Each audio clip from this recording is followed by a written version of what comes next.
what's up, everybody? This is episode 99 of the Sean Lowery podcast, and I have on with me Dave Rubin. What's up, Dave? 99. I would have delayed you for a week, man. I wanted to be 100. I didn't know this was 99. Who's 100? 99. 100, I don't even have a plan yet. I might do a solo one. I'm kind of going week by week here. All right. But I will try to bring it, though, in honor of getting to 100. All right. I appreciate that.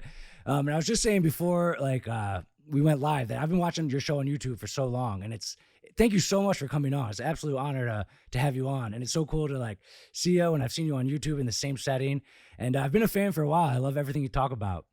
Right on. Well, I appreciate it. You know, it's weird. People, when people talk to YouTubers, or when people see me at the supermarket or at Home Depot or whatever, they can't believe we're real people. There's something about just seeing people in the phone. You see these people in this little box, or exactly. you sling it to your TV or whatever you do, and you kind of can't. We all sort of ultimately end up looking like cartoon characters in a way. It's just is that a human being? But yes, I am a real, legitimate carbon life form. Do you enjoy if someone recognizes you at the store or something like that?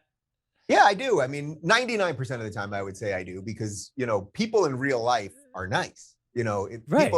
People are not their Twitter beast and their Twitter avatar in life. Those people are generally pretty terrible. But the people in real life, if somebody sees me at the supermarket, also people are very respectful. So, hey, Dave, I love what you're doing. Right on, man. They usually just want to shake your hand. Even in crazy LA during lockdown, people still wanted to shake my hand, which we would start doing some fist bump kind of situation, little elbow, something. I would still be willing to shake people's hands, but they would want to do this. But yeah, most people are really nice, and they've usually got some kind of story about, it generally has something to do with how I help them sort of wake up politically and think a little bit differently about things, which is really nice. And look, every now and again, I'll get some nasty looks, but those people never approach you, fortunately. Unfortunately, now we seem to be veering into a place where it's a little more okay to approach people and be mean or yell at them or attack them or all sorts of stuff. Fortunately, that hasn't happened yet, and hopefully that continues not to happen. We'll see. Yeah. All right. So I know you well, but how would you just give your quick introduction for someone who might not know you? And I'm also curious to see what you say, because I mean, I know you well, and if someone asks you at this day and this age, who's Dave Rubin? Who's Dave Rubin? All right, here we go. I was born in 1976 in Brooklyn, New York, before it was hipster Brooklyn, when it was still old school Brooklyn. Grew up in Long Island, New York, lived in Manhattan, New York City most of my adult life, then moved out to crazy LA in 2013. That's really where the Rubin Report as a show kind of blew up. So it's been, about 7-8 years of the part of my life that people know me. I had a Sirius XM show before that, and some other things. Did stand up in New York for about 12 years and lived that whole life with the good parts and the bad parts and the road work and the depression and all of that. I did all of that. And really what put me on the map was about 5 years ago. I was a good lefty, I would say, good liberal. And I started saying, hey guys, something's kind of not right on our side of the aisle. We're yelling at everybody. We're silencing everybody. We keep calling everybody a racist and a bigot. And I just don't think that's how it is. And I don't think we're living up to our own ideals. And as I started talking about that, suddenly more and more liberals, true liberals, were going, yeah, something's wrong with the left. This new progressive thing, something ain't right with it. And what's happened now in the last 2 years, I would say, is that progressive thing has exploded. I would say it's sort of like the Alien movie. It was the parasite in the stomach. It has now burst forth. It killed the host, which is the Democratic Party. And now there's just this alien with dripping goo coming out of its mouth. And it's here, and it's obvious, and it's here to destroy everything, and it has no remorse. And as I was calling all that stuff out, I started talking to some people on the scary right. And I found out that, these scary conservatives, actually, when you talk to them, they ain't that scary. These Dennis Pragers and Ben Shapiro's and Glenn Beck's and people like that. Yeah. So I think really I was just very open about my political evolution, and I'm open about what my feelings are, what my beliefs are. And I think people appreciate that in a time when, we're in a massive bravery deficit, man. People are afraid to say what they think. Deficit. Yeah. Wow. Yeah. And that's what your book's about, right? It's it's called Don't Burn This Book, Thinking for Yourself in the Age of Unreason. It's you truly thought for yourself. When you were, you said 2013, before then, when you were more of a liberal, did you feel like you were in the right place? Well, I would say it was sort of like a factory setting situation, that most of culture, and I think this is why so many things are out of whack right now. Most of culture default positions you as a lefty, meaning you're sort of brought up in America like, oh, Democrats are nice, Republicans are mean. Liberals care about poor people, Republicans care about money, or conservatives care about money. Right. Like these very strange polar opposite things that are just simply not true. And I'll even go beyond that. It's not that they're not true. They're usually the reverse. They're usually the complete reverse of the truth. But I think most people get that. That's what movies teach you. That's what culture teaches you. Right. Music teaches you. All of the stuff that makes America America teaches you that thing. To break out of that is not easy, because when you start looking at things a little bit differently, well, first off, you have to really acknowledge, man, maybe I was brainwashed. I mean, this is where the blue pill, red pill thing that everyone talks about really came from.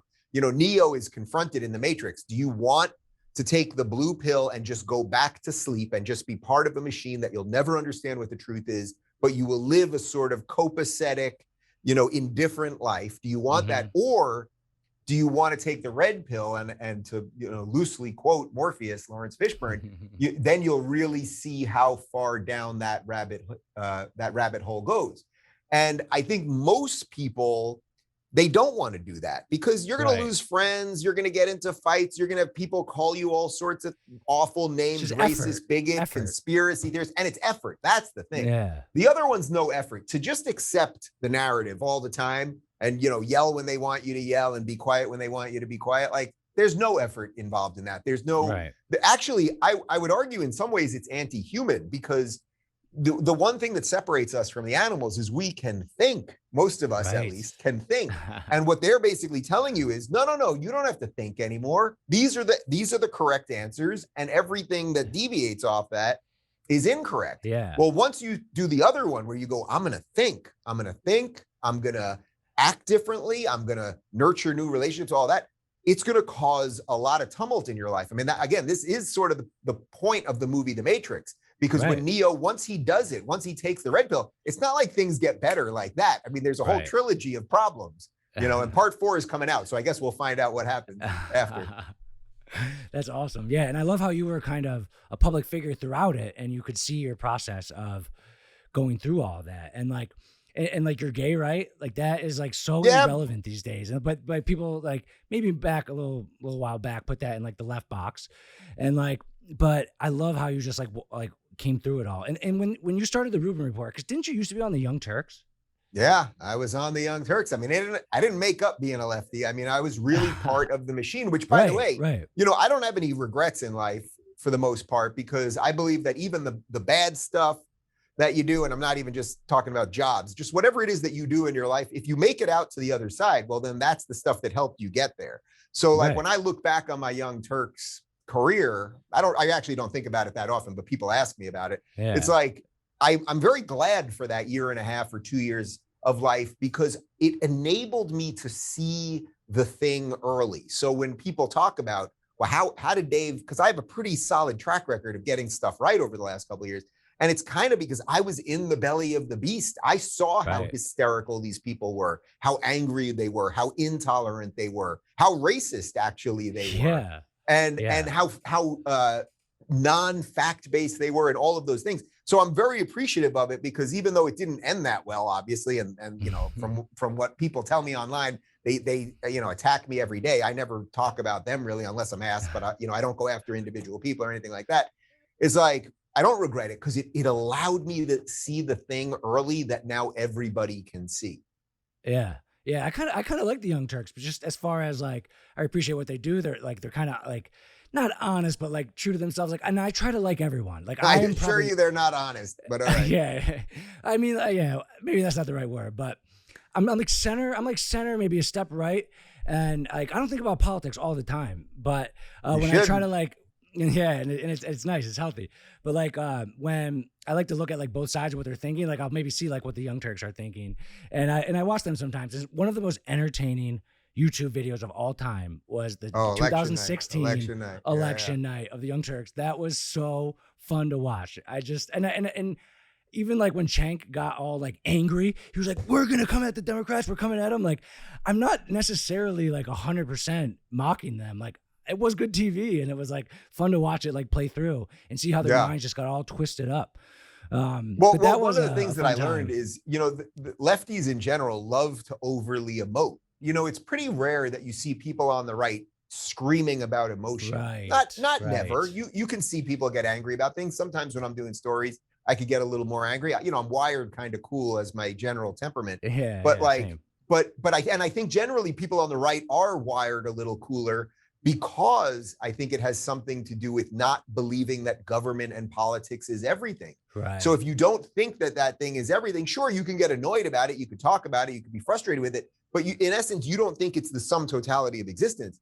Lefties are enraged all the time and angry and bitter and screaming because they think that they can actually make the world bow to them. I don't think the world is going to bow to me. I see the world as it is, and I want to do some stuff to hopefully mold it or model it in what I think would be a freer way. They see the world as it is, and they want to basically destroy it so they can create their own world. I mean, I say this all the time, but they're basically Thanos from the Marvel movies, pretty much. But one other thing on Cenk, and I don't talk about this that often, but just because you said it about the screaming and everything, I would be on air with that guy, and he'd be screaming and sweating and gross and yelling at everybody, and then we'd go to cut to the break, because they have a little break in between. I don't know if they have commercials now, but there would be like a break, and then he'd be fine, and then they'd come back a minute later, and he'd be screaming again. So I would be looking at him like, man, this really is theater to you. You are an actor, not a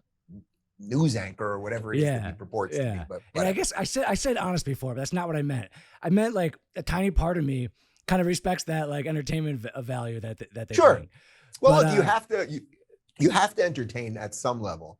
When I do my daily show now, like the comments that I like the most are when people are like, Dave, you were really funny today, or Dave, I saw you were really fired up today, or something like that. Because otherwise, if I just dryly told the news as it is, even if I was doing something more truthful than you're getting on CNN, you still have to entertain people. I want people to feel, I always try at the end, I want people to kind of feel good about the state of the world, because I don't think it's everything, but I think it's important to know some stuff. Definitely. So one thing you just said was, and I'm going to play the devil's advocate. You said like the left will be more emotional and the right kind of more like steady. So like the Capitol riots, right? Like that was not steady. I actually don't know like what your opinion is on the Capitol riots and stuff. What's your, because those people were not chill. They were not steady headed. They were not level headed. So when I was saying it there, I was generally talking about the pundit class, just sort of the way the pundit class behaves. But I'll totally address your question. I mean, look, the January 6th thing, first off, the idea that they've pinned this as an insurrection, that AOC is now in therapy because of this thing, and she feels like she was in a war. I mean, these are her words, not mine. And the idea, she said something like, she was like, we were 60 minutes away from a martial law, like some really bananas stuff. Nobody in that crowd brought a gun. There was no plan. They haven't found one piece of paper with a plan like, oh, we're going to take over the Capitol building, and then we're going to march underground to the White House, and we're going to arrest there was no plan. There were no guns. That's not to defend everything that everybody did, but there's a lot of video now that you won't see on mainstream where cops were literally moving barricades out of the way to let people into the Capitol. There's a video, I don't know if you've seen this, it just was leaked in the last couple of days, where there's a leader of the group that was there, and he's talking to a cop, and the cop's saying, yeah, you guys can come in. We just, we want you to be orderly. We don't want you to break things or destroy property. And he announces that to the crowd. So that is not in any way to defend the people that actually broke things or stole computers, or of course that has to be dealt with. But the media use this thing in a very cynical way. They use this to frame all Trump supporters as radical maniacs who want to take over the U.S. government. And the Democrats and the media won't let it go because they got the chip that they wanted. That's what this is about. Nobody thinks that those people were like, think about what an insurrection would really be. Like, there are government insurrections. There are coups in the world. Well, there are coups all over the place. I mean, watch Woody Allen Bananas. I mean, you want to see a funny coup, but like the idea that they would just go in and they had literally no weapons, there was no leader, no coordination, no plan. Like, it was just a bunch of people who were fired up and perhaps some of them slightly misguided. That's really all it was. Yeah, and the media the left protests all the time. The left protests all the time. Oh, they burn down cities all day long. You see what's going on in Portland right now? Actually, like I was going to ask you about that because I don't know that much about that. What's going on in Portland right now? Well, Portland, I mean, it never ends. Portland is sort of the epicenter of woke stupidity. And there are masked, what I would say are domestic terrorists on the street every night, attacking federal courthouses, attacking police officers, attacking public property, throwing firebombs and Molotov cocktails and attacking reporters. And for some reason, we don't see this on mainstream media because they're the foot soldiers, in essence, of the Democrats. That's just true. Like, and these are like the Antifa types. Yeah, these are the Antifa types, and there's a weird alliance now between Antifa and BLM, and they're really trying to just burn down the country. And they've been told, by the way, by the Democrats, go ahead and do it. Nobody condemns them. Nobody condemns them, right? So, but the one time people on the right did it, it's an insurrection. But if you burn down a federal courthouse, what was I think it was, I think the Biden administration actually came out with a statement saying that you can attack the courthouse as long as nobody's in the courthouse at night, something to that effect. Like, it's really, really crazy stuff we're dealing with. Yeah. And I don't know this like for a fact, but it seems like some of the people's lifestyle that are in this Portland area, these Antifa types, these protesters, like it's their thing, it's their job, it's their, I don't know, and I'm not speculating about like if they get paid by who or whatever, but like their lifestyle is to go from protest to protest and protest and cause riots. And like if they are based in Portland and then there's something in Minnesota, they'll go there. That's what it seems like. Yeah, because there's always like huge crowds. Sean, seems like it's true. I toured with Jordan Peterson for a year and a half. And Jordan, one of the things that Jordan, I'm probably jumping ahead a little bit, but one of the things that Jordan talked about often was purpose, right? You must find purpose in life. You must see that star in the distance, whatever that star is to you. I want to be this. I want to be a YouTuber. I want to be an actor. I want to be a firefighter. I don't care about a job, but I want to raise a family and I'm going to have to provide for them. Whatever that star in the distance is for you, you have to see it clearly, and then go to it, right? And then through that, you will find purpose. It doesn't mean you're going to attain it. You might at the end attain something very different, but then hopefully the journey taught you a few things too. But that will give you purpose. The people that are out there, they don't have purpose. I mean, when you see people burning things down and attacking random people, that is their purpose. But it's their purpose because it's not a purpose. That's not a real purpose. They've perhaps tricked themselves into thinking that it's a purpose. And they have to re-trick themselves every new event. They have to train their brain to be like, all right, what's the reason that we're angry now? And then they figure it out somehow. They twist it around, and then they go do what they do. And what they don't realize is they're being manipulated by forces that don't care about them at all. You may remember the third X-Men movie. I'm blanking on what the subtitle was. X-Men Final Class, or no, not First Class. What was the third X-Men movie? All right, my guy's going to get it for me in a second. But in that movie, they come up with a cure that they can cure the X-Men. And at the end of the movie, Magneto brings all the bad guys, and they're attacking the lab, basically, where the cure is. We got it? The Last Stand. That's what it's called. Thank you. Okay. And what Magneto does, he knows that all the soldiers there that are defending the lab, the prison, that they've got the cure in the guns. So what does he do? He says, send in the pawns first. So he sends in the loser mutants to get shot, and then they're not mutants anymore because they've been cured. Then he goes in and attacks. And that's what the leaders basically of BLM and Antifa are doing. They're using these people as fodder. They don't care about their lives. And by the way, a ton of them are hooked on fentanyl and all sorts of other drugs. And to your previous point, every day they come up with a new purpose for them to be angry. So the new purpose in the last couple of days is that suddenly Antifa and Black Lives Matter have formed alliance with the Palestinian activists. Now, did any of them know that alliance was coming, or do they even understand why it's coming? And you got Rashida Tlaib from the Hamas caucus. She's basically saying what they're doing to them over there is what they're doing to us over here. Now, she never really says who they are, and I think there's all sorts of connotations to that. But it fires up the goons. But you get the goons and the pawns all fired up, and then they snort some fentanyl or whatever you do with fentanyl, and then they get out there and they burn down a target, and they feel purposeful. Right. They feel purposeful, and then they continue to do it. And the Yeah. people that are leading them are smart. Oh, They know yeah. what they're doing. They know what they're doing. They're smart. They're not idiots. They understand how they're going to manipulate these people, what their objective is, and then they use them as like you said, like an X-Men. They use them as Magneto knew the what he was mutant doing. class. Let the pawns go Magneto's first. smart. Magneto's Magneto's smart. not dumb. He's not going to send his main mutants in to get taken out immediately. You send in the losers and let them get crushed, and then we do what we got to do. And that's what this movement is doing. That's crazy. Tell me if you think this is true on like a more like nationwide level. Like, so I don't think that today is much different than 3 years ago when Trump was president, as far as a day-to-day life basis. But like the CNNs and the media and the people controlling like the notifications you get on your phone and stuff like that, they were saying like life is so bad. Trump said this, Russia collusion. Like there was a feeling of unease, and like I liked Trump, and I think he could have done some things a little better, but like he always had to deal with that everything he did was like the end of the world. And it made it's sunk over from these very political people to like the average person.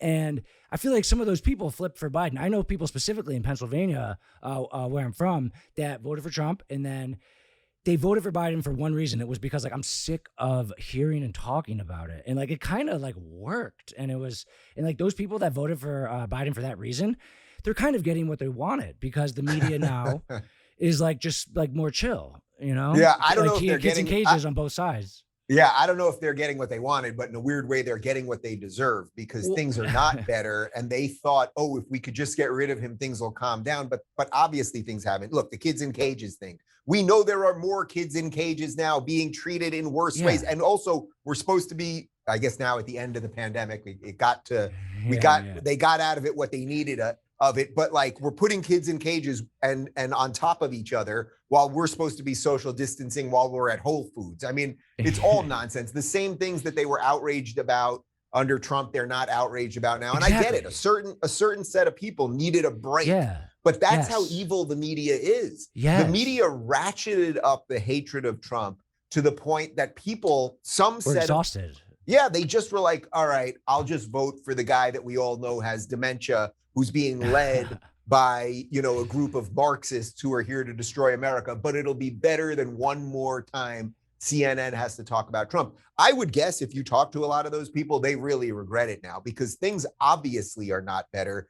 Not only are they not better, I would say they're significantly worse, because Biden is ushering in all of the horrible ideas. I mean, just in the last couple of weeks, there was another war in the Middle East. There were 0 wars under Trump, because there was a strong America. We knew we would defend our allies. People knew we weren't to be messed around with. Now, I think actually all Russia, you don't think Putin, and in China, you don't think Xi, that these people are freaking laughing? Like, we could do whatever we want. Exactly. We could do whatever we want, because old Joe ain't in charge. But I'm not sure, like this average person that I'm thinking of in my head, like they don't care about politics. They don't know what's going on in the Middle East. They don't know what's going on in Russia. They don't know what's going on at the border.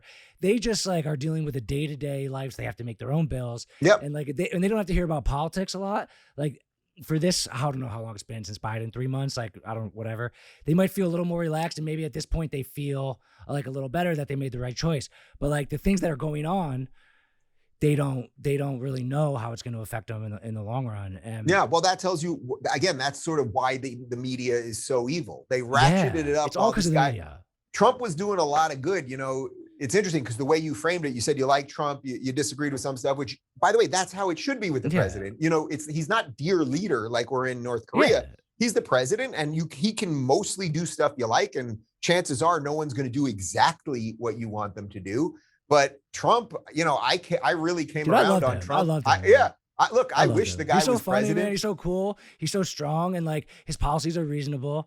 Like sometimes he needs to shut his mouth, but like I don't think that. But like I'm saying, as a politician appealing to the masses, maybe sometime he needs to shut his mouth. But he's so cool, man. Like, look, nobody's perfect. The thing is that a lot of people would always say, oh, I like Trump's policies. I don't like the behavior, that sort of thing. And to me, it was always like, well, the behavior is the sideshow while he's doing good stuff. He's fighting the media. And what you guys are saying is, oh, you want you want a good Republican to come in and be nice and statesmanlike while he's trying to do good policies and fight the media.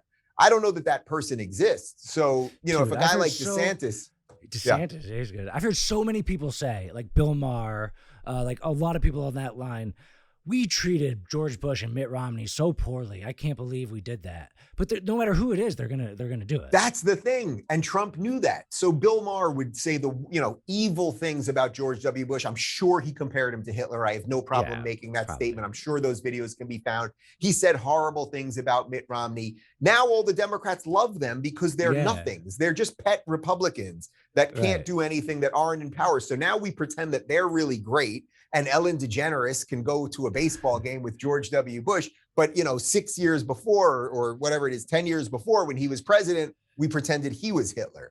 Right. So that's the problem when you don't control the narrative. The left controls the culture and the narrative. So anytime the media starts telling you this is the next great Republican, you have to know that they're nothing. So the media does this all the time. Who does the media love right now? They love Liz Cheney. You show me anyone that's voting for Liz Cheney or likes Liz Cheney. Nobody does, except blue check Twitter journalists and Democrats. Show me anyone who the other one, I had him on my show, the governor of Maryland. I'm actually blanking on his name. Give me the governor of Maryland. What was his name? I'm doing fact checking on the fly here. Larry Hogan was his name. I beat you to the fact check. You beat him. All right. He's totally nice guy, moderate Republican, but it's very obvious he doesn't have the gravitas to be the president of the United States. But the media loves him. They're always writing nice pieces about him because they know he's just a pet nothing. And again, I like the guy. We're supposed to go for margaritas next time I'm in Annapolis. That's awesome. They like him because they want to say, hey, I'm reasonable. I like Republicans. I like Democrats. Yeah. And that makes them look like centrists to people who aren't paying close attention. But they like Liz Cheney when she was like outed by the Republicans. So then they like her because now I like a Republican. So that way they can like seem normal and seem it's sort of like a controlled opposition situation. Like we like the ones opposition. We like the ones who do nothing. Look how tolerant we are. We're so evolved. Man, it's crazy. Why is the media like why do they like Democrats so much? Because Democrats like centralized power.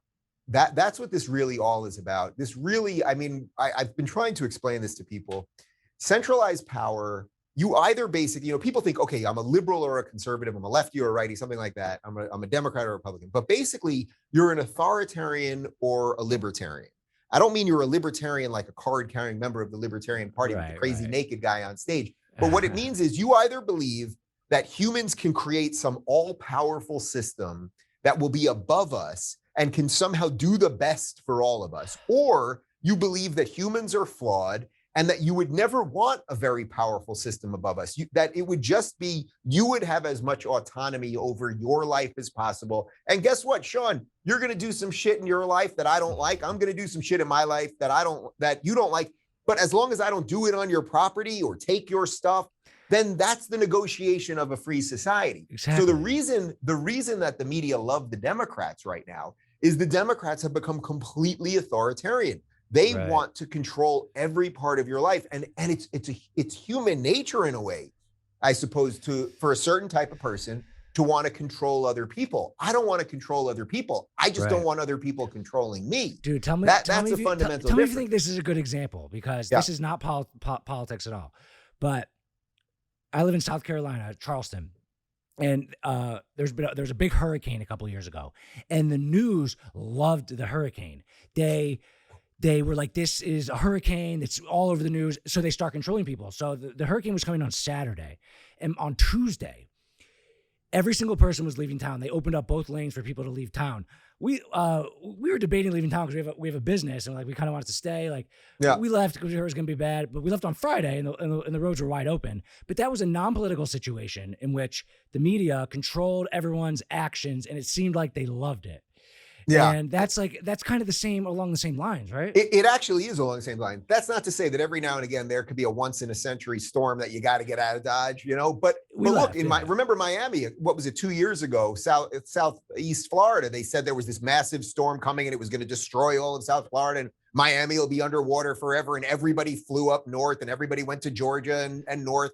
And basically nothing happened. Nothing Right. happened. Actually, my folks have a little place in Florida, and we went there a few weeks after the hurricane. Place never looked better because the water had gotten everything growing and the buildings were cleaner. And it was like, man, this should happen a little more often. But that, what you're talking about there, the sort of, oh, something's happening in the future. There's something happening, or maybe it's happening in 2 days. We know a storm is a brewing.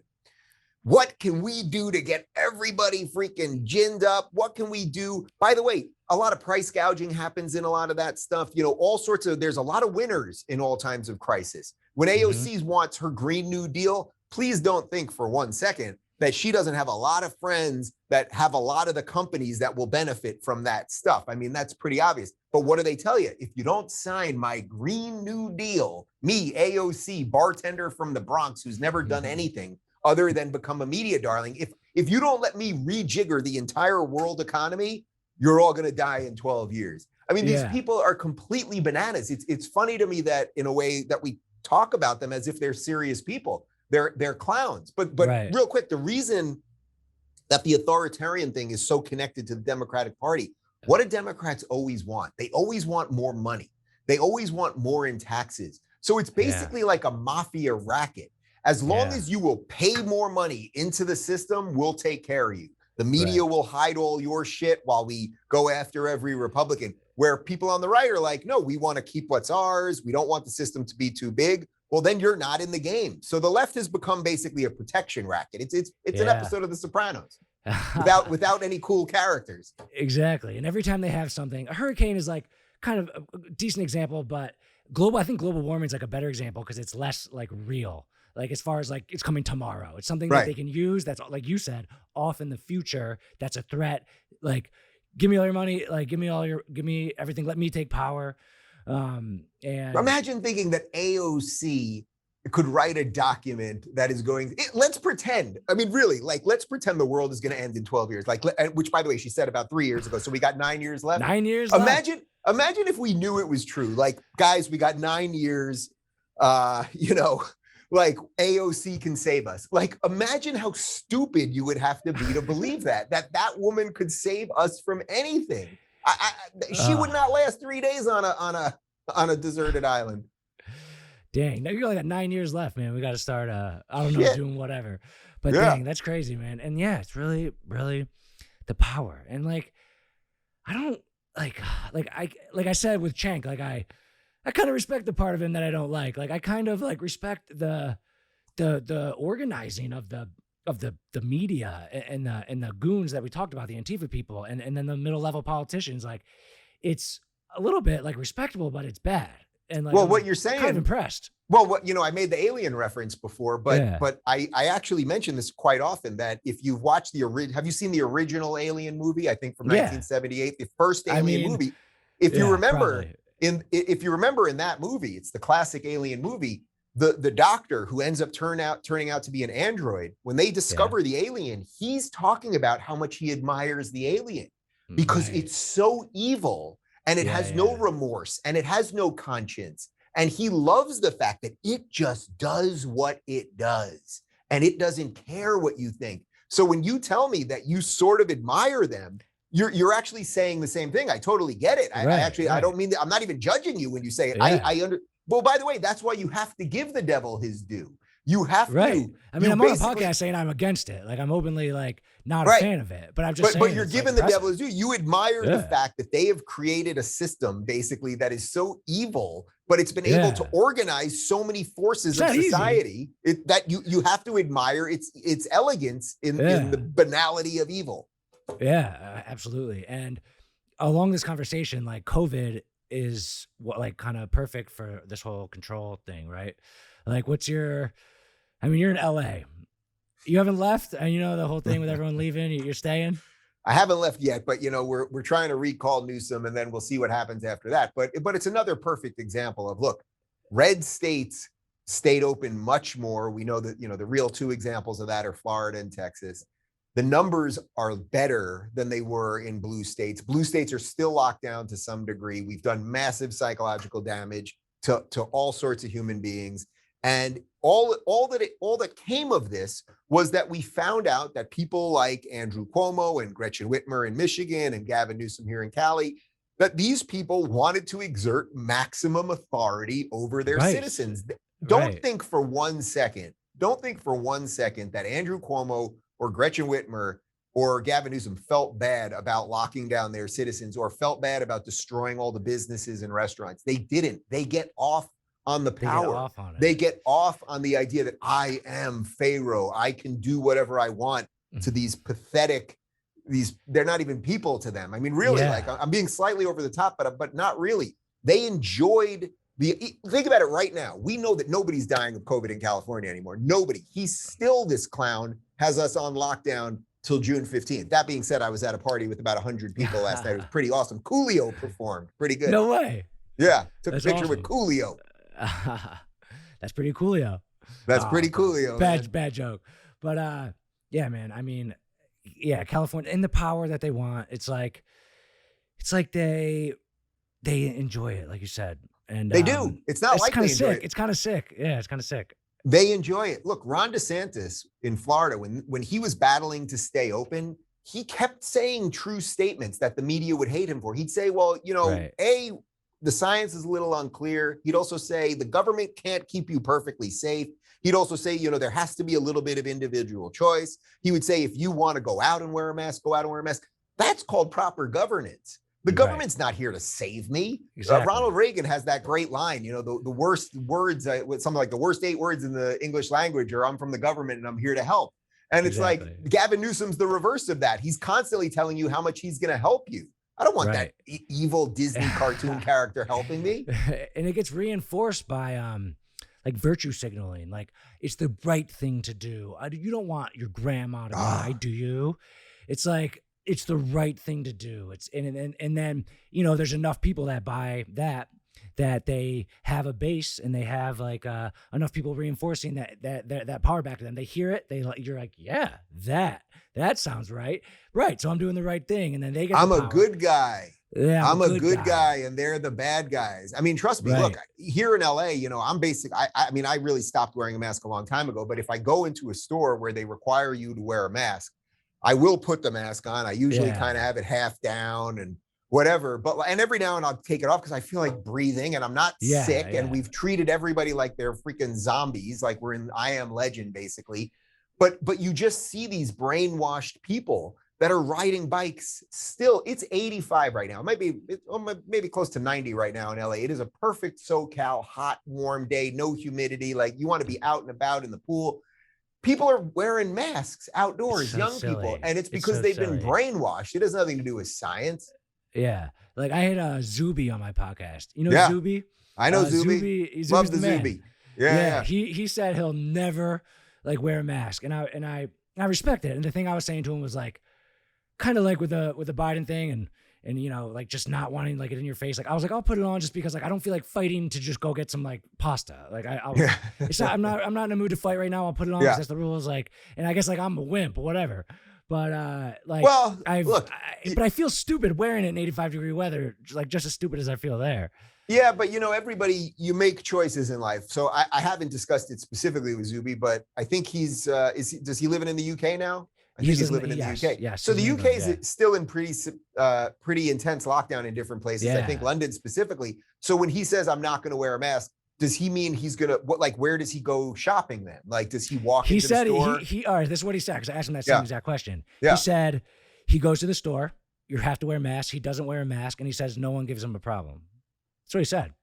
Good for him. He's probably, I love Zuby, by the way. This is not talking shit about him at all. Yeah. In a weird way, he's probably benefiting from identity politics there. Yeah. Because nobody wants to be the guy that's actually telling the black guy what to do. I mean, that's just a sick, twisted, perverted truth that the left has brought upon us. Yeah. Yeah, you're right. And he's all against But I respect him for doing it.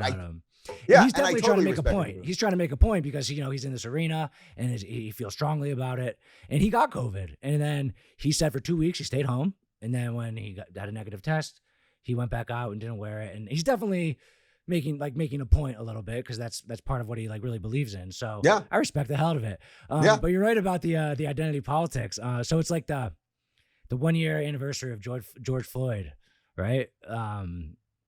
I saw like one of your recent videos. I think it was today. It was was there like a shooting there or something like that? Yeah, they've got George Floyd Square now, which is supposed to be all about diversity and peace and everything else. There was a drive-by shooting of like, it sounded like 20 bullets or something, which, you know, as I said on the show today, most drive-bys, it's like pow, pow, you know, then you drive away real fast. This was like, it was like a couple of shots. The guy kind of drove around more, shot a couple of, he shot one person who apparently is in the hospital. But nobody's really covering that. And that kind of makes you wonder. So they haven't found out who it is. Do we know who yet. The shooter? Okay, we don't know. Because we know if the shooter is black, it won't be a story. If the shooter is white, it'll be a story. And like, that's so like racist, like, you know? It is racist. Look, in Chicago, every weekend, about 40 people are shot. Usually about a dozen people are killed. Every weekend in Chicago. I think last weekend it was 41 people shot, 8 dead. Now, 95% of it, I'd have to look at the exact number, but a huge percentage of it is black on black crime. It is black people shooting black people. I don't care about the color of who's being shot or who's doing the shooting. I would prefer people not be shot, but the media won't talk about it because they don't want to have to deal with that harsh reality. Yeah. However, if in Chicago tomorrow, one white person shot a black person for whatever reason, front page story, we got a new George Floyd, America's systemically racist, let's burn the whole thing down. So this is where the media and the Democrats are genuinely evil. They are spitting in the face of truth. And that's why everyone's so hysterical all the time. We can't, it's impossible to filter through the nonsense to get something that's true. Like I want everyone to be happy, like in the world. I genuinely do. And I always think about this, like when we talk about the race conversation, like a mom telling like a 8-year-old black kid, like, you are a victim, like you need to like act differently. And that always makes me sad because like then they go like take on the world with this like negative attitude that they're a victim, that like someone's gonna, that, you know, a cop's gonna try to shoot them, and it gives them like a flawed view of reality. But that is real though. Like that is like a lot of people in that community like have that feeling, and I don't think it's true. I mean, it's not true. Charles Barkley said 99% of people like white people, like black people, 99% of black people like white people. Of course. But like, it's sad that they have to, a large swath of people feel that way. What you're talking about there is basically that this is what Candace Owens often talks about, that they've traded a victory mentality for a victim mentality. And once you start passing that off to your kids, you're generationally doing that. You're making a 6-year-old be wary of the police. There are no cops out there that want to do harm to a 6-year-old black boy. There just aren't, or a 14-year-old black boy. Are there occasionally some bad apples who might be racist? Of course, but by the way, there's racist plumbers. You know, like there's also, racism is a thing that exists as part of the human experience. But the victim versus victor mentality is the key part of this. Sean, I can tell you're probably a huge Tina Turner fan. Am I right? I mean, that's Ted Turner's wife. I know. I read Ted Turner's book before. Tina Turner's a little before my time. She's a little before my time. I don't know her very well. You're right. Tina Turner's a little before your time, but Tina Turner was an incredible singer, you know, really starting in the 60s with Ike Turner. And her story is really pretty incredible. Little girl grows up in poverty outside of Tennessee. She meets Ike. He's a big star. They get in a horrifically abusive relationship as she's becoming a star, but he's beating her. There's a movie, What's Love Got to Do with It, which is about this. I mention all this because eventually she leaves him. She gets control of her life. She becomes a massive worldwide superstar as a solo artist. And HBO just did a documentary about her. And I was watching this thing. I happen to like Tina Turner a lot. She is not Ted Turner's wife. That was Jane Fonda. That was Jane Fonda. I knew he had a famous wife. Wow, that was really bad. Okay, I'm young. I'll just say I'm young. I didn't know. Totally fine. But I'm watching this documentary on HBO about Tina Turner. And now she grew up in the South, okay? Right. 50s. Yeah. She suffers abuse, drugs, all the stuff. At no point in the documentary for 2 hours where she could have been, I'm a victim and racism and all of these things. She just was like, I'm going to keep moving forward in life. Dude. I wanted to conquer this. I wanted to sell out the bigger stadium. I wanted to show people I could be the best dancer on earth. And it's such a story. She's now 80 years old. And you're watching this 80-year-old woman going, holy shit, she figured out the meaning of life. I really Dude, believe that when I'm telling you, even if you need to watch it because you don't know who she is, that's even a better reason to watch it. Yeah. But you will see someone who's not only an incredible singer and dancer and all that. You know, what's love got to do with it? You know what's love got to do with it? Yeah, I do. What's love got to There you go. So, but what you see at the end is an 80-year-old woman sitting there with no regrets because she chose to be a victor and not a victim. And she had every right to be a victim between growing up in the South and race and all of that stuff. Yeah. It makes me feel so good about humanity. Like Michael Jordan's like that. I would even say like Lil Wayne's like that. And you know what? Okay, LeBron James. I actually think LeBron James is like that. But he is.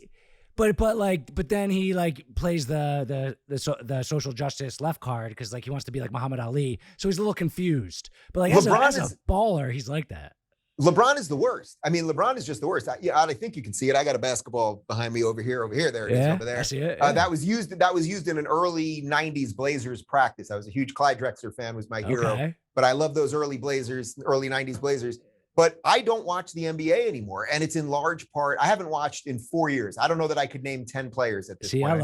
I know Steph Curry's still playing and LeBron and I don't know, Westbrook, I guess. But I used to love the NBA. And I don't watch it anymore because they chose to be political. And LeBron, it's like he can rail against how racist America is all day long, but he won't say a word about China. And by the way, he's the biggest flopper in the history of the league. I mean, have you seen some of these compilation videos where, a guy's like running by him and he like flies out into the crowd? The guy's the worst, just the worst. Yeah. There's some very, very funny videos of LeBron and he has like a book. And there's pictures of him like in the locker room. Yeah. I've seen it. And he's always on the first page. He's always on the first page of the book. What was the one? There's a video where I think it's one of the ones you're talking about where he's holding a book by, I think it's Malcolm X. Malcolm right? X. Yeah. And they're like it's tell incredible. Me about the book. People need to find this video if they haven't seen it. It's really so incredible. Funny, dude. Tell me about the book. And he just starts talking for 2 minutes and it's so obvious he knows absolutely nothing about Malcolm X. He's a good guy. Nothing. The meme was like, when you had a book report due, but you didn't like do your homework, and like there were 2 minutes. He was a guy. There was an X in his name, and he was alive during the time when he was living. And then he goes, and it's like a lot of the stuff we're still dealing with today. So like I don't think LeBron knows anything about that stuff. I still watch the NBA. LeBron is a fighter, man, but LeBron's a baller. Like he's dealt with like controversy in his life. He overcomes it. I don't even like believe that he is like the leftist that he fakes to be. Like, I think he's more of like tough than he even seems. No, of course. He's a capitalist. Yeah. LeBron James, right now he's building like a $20 million house in Beverly Hills. Okay. Yeah. LeBron James takes deals and endorsements. None of those things, which I begrudge him. LeBron James wants to build an empire with Nike and employ people and build businesses and invest in things. He's a capitalist. But he pretends he's a woke socialist, basically. Exactly. I think he's trying to be like a Muhammad Ali. So there can be like, when he's looking at his life like a story, he can be like, there was more to me than just basketball. So he can like sell shoes like 50 years in the future. That's what I think his plan was. Now he like can't back off and he's kind of just like stuck with like having to believe in this stuff. So he has the book, he's on the first page, but he didn't really read it, man. He's looking at the film and he's looking at the playbook. Like, but think how different stuff. Think how different that is than Michael Jordan, who you mentioned, who was like in my I was born in 76. So those were my formative years, those Jordan years. And actually that, the Jordan shrug moment in game 1 of the 92 finals, that was a killer for me because I love those Blazers. But Jordan, he went out there and basically only talked about basketball, talked about destroying all his competitors. And every year, 91 takes out Magic, 92 takes out Clyde. 93 takes out Barkley. Then he skipped the 2 years. Then takes out Peyton and Kemp. Then he takes out Malone and Stockton for 2 years. Twice, he was an assassin at basketball, the same way Kobe was. Yes. And the only real controversy that Jordan got into related to politics very slightly was at the 92 Olympics. You may remember that Reebok sponsored the Olympic uniforms, and Jordan obviously was a Nike guy, and he covered up that Reebok logo, and a lot of people gave him crap for it. And you can argue whether he was just like, in essence, that he was putting the company Nike ahead of the country. And I remember I was kind of pissed at him at it. I was 16 or something. I thought he was kind of a sellout or something. But that was the extent of his controversy. But he was just trying to make money from his brand. Like he wasn't making a political statement.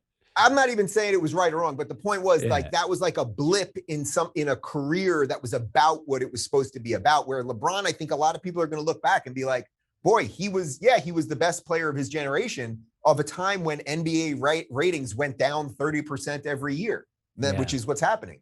Yeah, it's a bad read, I think. Like Jordan read it much better.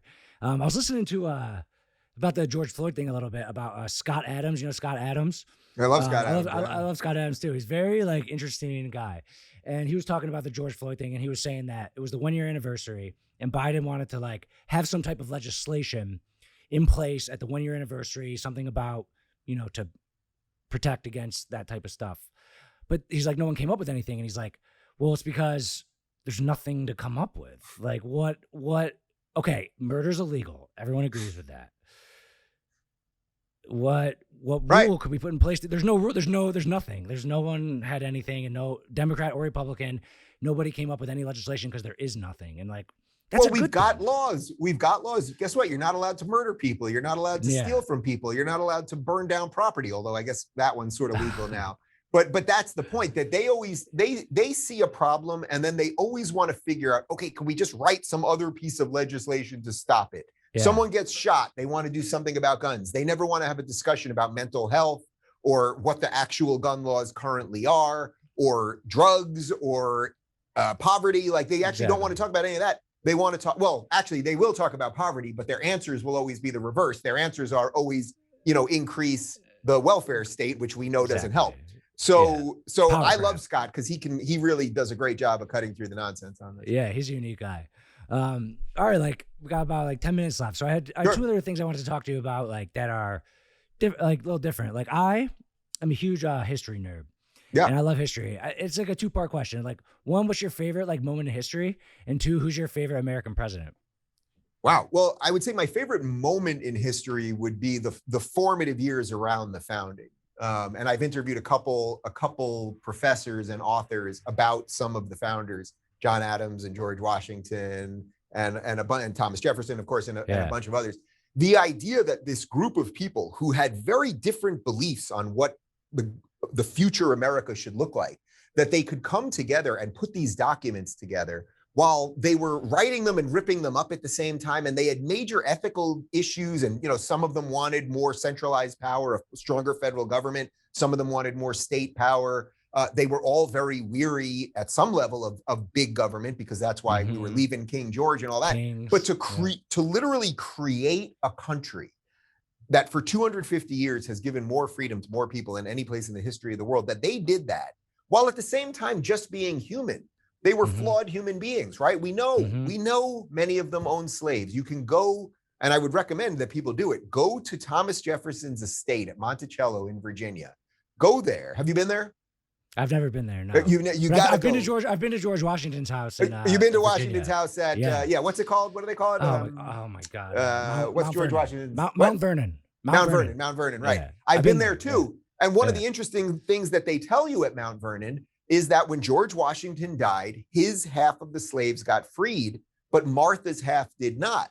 Now, he could have freed them earlier, and people can judge him as they see according. This is also the guy who, after the Revolutionary War, put down his gun, because a lot of people wanted him to remain president or they wanted him to be president and be the head of the military. And he said, no.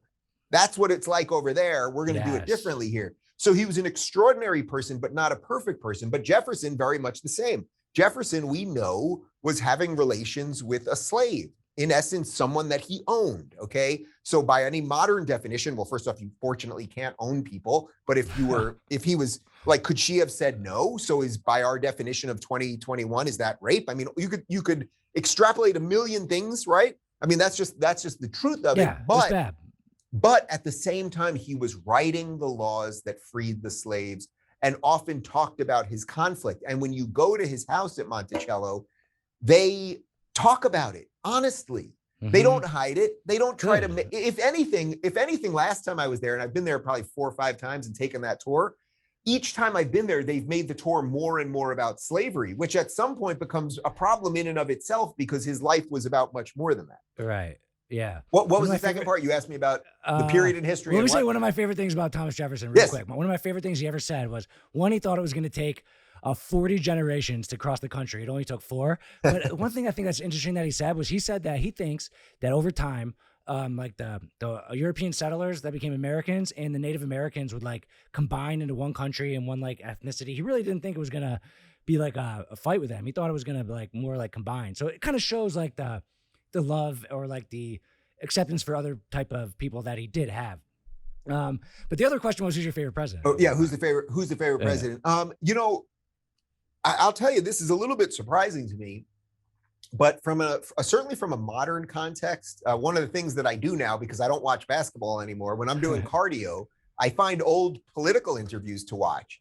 And I've been watching old Reagan interviews, and I watched just the other day, I watched the old Ronald Reagan inauguration in 1980, and I find some incredible speeches. This guy was wickedly smart, knew what he was talking about, believed in America. He was funny. I mean, really had an incredible sense of humor. I've seen him do like celebrity roasts. Well, I've watched some of those too. You watch those Dean Martin roasts, and it's like he's up there. He's up there with Dean Martin and Sinatra and all Don Rickles, all of those just guys. Like joking around, laughing. And he's crushing it because he came from old Hollywood.